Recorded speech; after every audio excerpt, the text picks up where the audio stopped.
All right, we're back with Juanita in the bathroom, and this is her shower. I'm going to try to. This is a very small bathroom.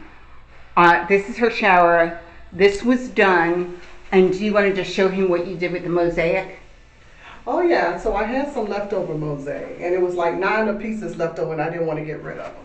So I asked AD if he could just incorporate the last pieces into the wall, and he did just that. And he even put the last one over here in the niche for me.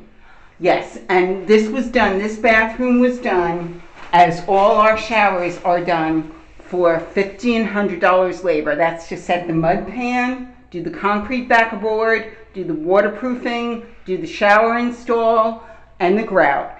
And you can't see the floor, but the floor is done for $300 labor. Mhm. And you get the materials at Floor and Decor as cheap as possible, and we can save people thousands of dollars Absolutely. on, yeah, save thousands of dollars on the bathroom. Right. Thank you.